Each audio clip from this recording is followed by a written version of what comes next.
নজরুল, প্রথম আলো, ডেইলি স্টাররা মিলে এই বিডিআর হত্যাকাণ্ড এটাকে ধামাচাপা দেওয়ার চেষ্টা চালিয়ে যাচ্ছে। এখন পর্যন্ত বিডিআরের পরিবারগুলোকে নানাভাবে হুমকি দেওয়া হচ্ছে ডিজিএফআই, এনএসআই থেকে।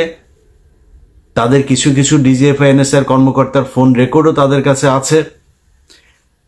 তো এগুলো করে করে এই বিচারটাকে বন্ধ করার জন্য পায়তারা করা হচ্ছে। আসিফ নজরুল এবং আসিফ নজরুলের ছানাপোনা সবগুলাকে বলতে চাই, টাকা পয়সা কামায় তো ভোগ করবেন না, এই টাকা পয়সা তো বের হয়ে যাবে। অনেক আমাদের প্রিয় উপদেষ্টার বাবা পর্যন্ত গিয়া চাঁদাবাজি করছে, সেই ফোন রেকর্ডও আছে। বাপরে মাঠে নামিয়েছে চাঁদাবাজি টাকা কালেকশন করার জন্য। আবার এটার আবার একটা বৈধতা নিয়েছে, কিভাবে জানেন? ওনারা নাকি দল গঠন করবে, দলের জন্য টাকা লাগবে। আপনাদের অপমান করতে চাই না, নামগুলিও বললাম না, অডিও ছাড়ি না এখন পর্যন্ত। পরিস্থিতি এমন করবেন না যে সেগুলো ছাড়তে বাধ্য হই, তাহলে কিন্তু মুখ দেখাইতে পারবে না। আসিফ নজরুলের বিচির মধ্যে কামড় দিয়া বসা বসা আসিফ নজরুল যা বলবে সেটা শুনবেন, খুব বেশি দিন কিন্তু সহ্য করব না।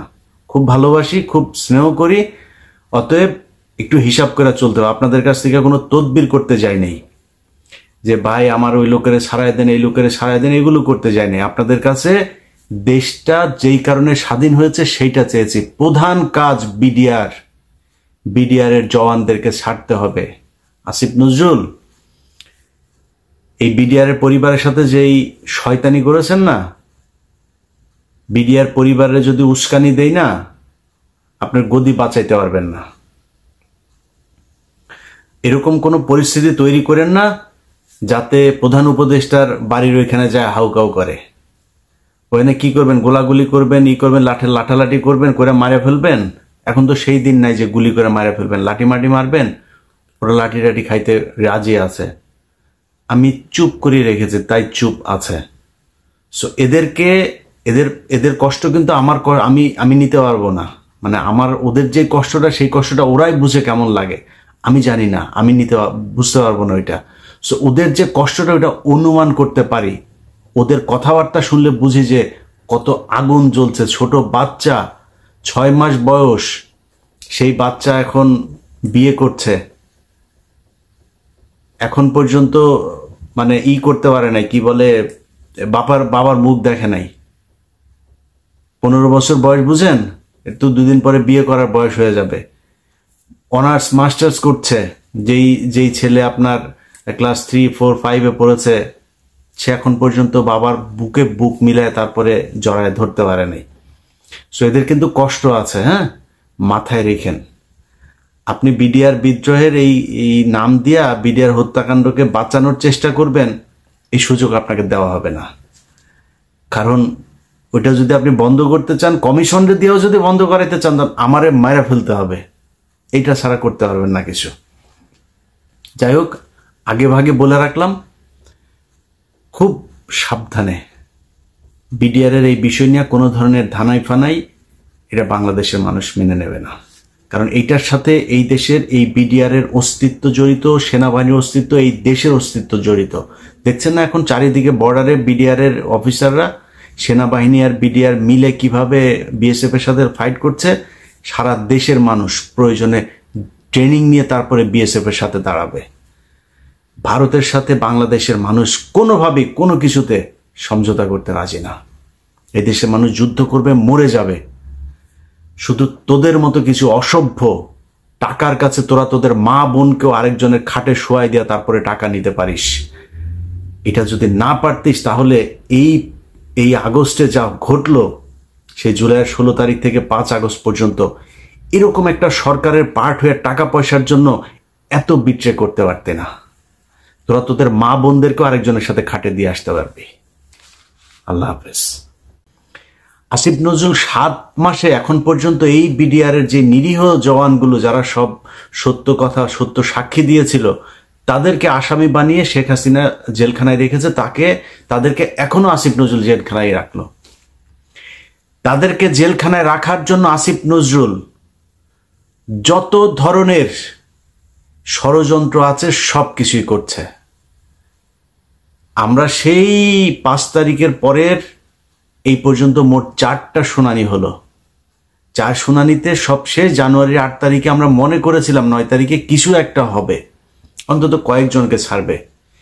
দেখেন আসিফ নজরুল এই মানে ইন্ডিয়ান রয়ের এই সদস্য কত বড় খারাপ, কত অসভ্য, ওইভাবে পারে নাই। প্রথমবার বলেছে পিপি নিয়োগ হয় নাই, তারপরে বলেছে পিপি প্রস্তুতি নেয় নাই, তারপরে পিপি পুরো রায়ের কপি সব পড়তে পারে নাই। এবার কি বলবে? কিছু তো একটা বলতে হবে। এখন এই ওই যে বক্সিগঞ্জের আপনার যেই কি আলিয়া মাদ্রাসা যেইটা, ওইটার মধ্যে নাটক টাটক সাজায়া, আবার তার মধ্যে আবার স্টুডেন্টদেরকেও এখানে নাটকের অংশ বানিয়েছে। কেউ যায় ঘর পুড়ে দিচ্ছে, কেউ ই করছে। আরে ভাই, আপনি ওইখানে করেন না বিচার, তাহলে কোথায় করবেন? আপনি জানেন না 9 তারিখে বিডিআর এর শুনানি আছে? জায়গাটা তো ঠিক করে রাখবেন, সেটা ঠিক করেন নাই কেন? একদিন আগে থেকে বিডিআর এর পরিবাররা দেশের বিভিন্ন জায়গা থেকে গরিব মানুষ এখানে এই শহীদ মিনারে এসে শুয়েছিল, কেউ যাইতে পারে নাই। আসিফ নজরুল শাওনের ঘরে যাইতে পারে, শহীদ মিনারে যাইতে পারে নাই, গিয়ে একটু বলতে পারে নাই যে আপনারা কোত্থেকে আসছেন, আমরা আপনাদের পাশে আছি, আপনারা তো আমারই দেশের মানুষ, ওকে আপনারা ঘরে ফিরে যান, আমরা দেখছি। আসিফ নজরুল বলার সুযোগ পায় নাই। কুকুরের ছানারা সিনেমা দেখতে যাইতে পারে, এইখানে আসার একজন উপদেষ্টার সময় পায় নাই। এখন হাঙ্গামা যদি লাগাই দেই, এদের তো কষ্ট আছে, তাই না? এদের পরিবারের লোকজন কেউ মারা গিয়েছে, পঙ্গু হয়ে, বিডিআর এর লোকজনের বর্ণনা শুনি, পা নাড়াতে পারে না, পঙ্গু হয়ে গিয়েছে, হাঁটতে পারে না। কন্ডেম সেলে যারা থাকে তাদের অবস্থা আরো ভয়ঙ্কর। তাইলে এখনো কারারক্ষী জেলখানার ভেতরে এখনো পর্যন্ত আপনার এই আওয়ামী লীগের, ছাত্রলীগের এই নেত্রী টেত্রী তারা এখন পর্যন্ত বিভিন্ন গুরুত্বপূর্ণ দায়িত্বে আছে। তারা হাসপাতালে এই কারাগারের ভেতরে নানান ধরনের এই দিয়ে আপনার কি বলে আওয়ামী লীগের লোকজনকে সুবিধা দিয়ে, যারা শেখ হাসিনার সময় জেলখানায় গিয়েছে, এই কি বলে আইসিটি অ্যাক্টে যারা মামলাতে গিয়েছে, তাদের উপরে নির্যাতন চলছে, তাদেরকে নানান সুযোগ সুবিধা দেওয়া হচ্ছে না। আর আওয়ামী লীগে যারা যাচ্ছে তাদেরকে সব ধরনের বাসার থেকে খাবার টাবার সব কিছু চলছে।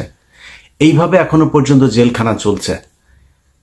তো এই মানুষগুলোর পরিবারের তো কষ্ট আছে, তাই না?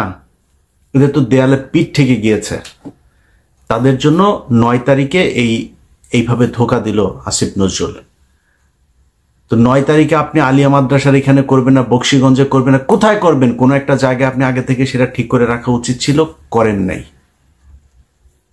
পরশু দিনের ঘটনা বলি আপনাদেরকে, বিডিআর হত্যাকাণ্ড নিয়ে একটা কমিশন তৈরি করা হয়েছে না? এই পর্যন্ত আরো একটা কমিশন আছে, কিন্তু গুম কমিশন। গুম কমিশনের যেসব চেয়ারম্যান তাকে হচ্ছে আপনার অ্যাপিলেট ডিভিশনের আপনার বিচারকের দেওয়া হয়েছে, পদমর্যাদা দেওয়া হয়েছে, আর সদস্যদেরকে হাইকোর্ট ডিভিশনের এই বিভাগের আপনার বিচারকের পদমর্যাদা দেওয়া হয়েছে। এখন পরশু দিনের মিটিংয়ে এই যে সদস্য যে কজন ছিল, সেখানে এই মেজর জেনারেল ফজলুর রহমান সাহেবও ছিলেন। ফজলুর রহমান সাহেব ওই দিনের মিটিংয়ে নাকি খুবই চুপচাপ ছিলেন, তিনি কোনো কথা বলেন নাই। জানি না কেন কথা বলেন নাই। সদস্যরা সবাই দাবি করেছে তাদেরকে যেন ওই মর্যাদাটা দেয়া হয়। সেখানে বিশেষ করে স্বরাষ্ট্র সচিব, আরো কয়েকজন আমলা ছিল, তারা তাদেরকে বলেছেন যে না, আপনাদের এত পদমর্যাদা লাগবে কেন, আপনারা কাজ শুরু করেন। পদমর্যাদা এই জন্যই লাগবে, তারা চাইলেই একজনের বিরুদ্ধে সমন জারি করতে পারবে, তারা চাইলেই একজনকে জিজ্ঞাসাবাদ করতে, চাইলে একজনকে আটক করার এই আদেশ দিতে পারবে, এই জন্য লাগবে। তাদের গাড়ি থাকবে, তাদের সিকিউরিটি থাকবে, তাদের সাথে গানম্যান থাকবে, এই জন্য তাদেরকে ওই পদমর্যাদা দিতে হবে। এটা দিতে চাচ্ছে না। আপনাদের নিশ্চয়ই মনে আছে, এই বিডিআর হত্যাকাণ্ড নিয়ে কমিশনই করতে চাচ্ছিল না। এখন কমিশন করে নানানভাবে এটার মধ্যে একটা বাধা সৃষ্টি করে কোনোভাবে যাতে এটাকে ঠেকানো যায়। এখানে তো 1-2 টাকার খেলা না, তো পুরো দেশ, ইন্ডিয়া একদম রাষ্ট্রীয়ভাবে এটার বিরুদ্ধে। আর আসিফ নজরুল কাদের প্রোডাক্ট, সেই প্রথম আলো, ডেইলি স্টারের, সেগুলো তো আমরা সবাই জানি। এগুলো এখন করা হচ্ছে নানানভাবে। বিডিআর এর সাংবাদিক বিভিন্ন মিডিয়ার মাধ্যমে এই বিডিআর হত্যাকাণ্ড নিয়ে একটা ধূম্রজাল তৈরি করার পায়তারা করা হচ্ছে। তো এইভাবে আসিফ নজরুল আপনি তো বাঁচাইতে পারবেন না।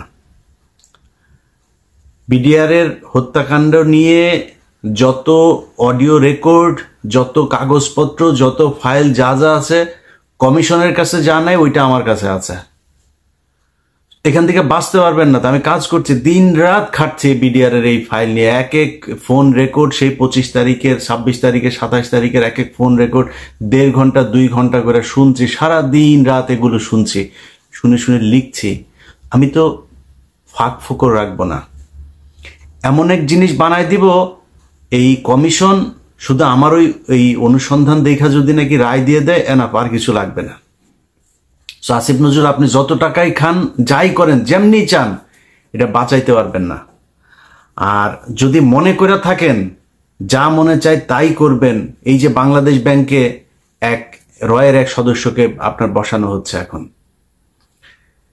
সব জায়গাতে আসিফ নজরুলের এই যে পিএস, বলেছিলাম না যে ABM খায়রুল হকের পিএস, মনে করেন যে সে জানে না বোধহয়, আমরা জানিয়ে দিয়েছিলাম তো না, সে ব্যক্তি এখনো তার পিএসই আছে, সেই মহিলা সে ওইখানেই আছে। সচিব, আইন মন্ত্রণালয় মানে পুরো চালাচ্ছে হচ্ছে আওয়ামী লীগের লোকজন।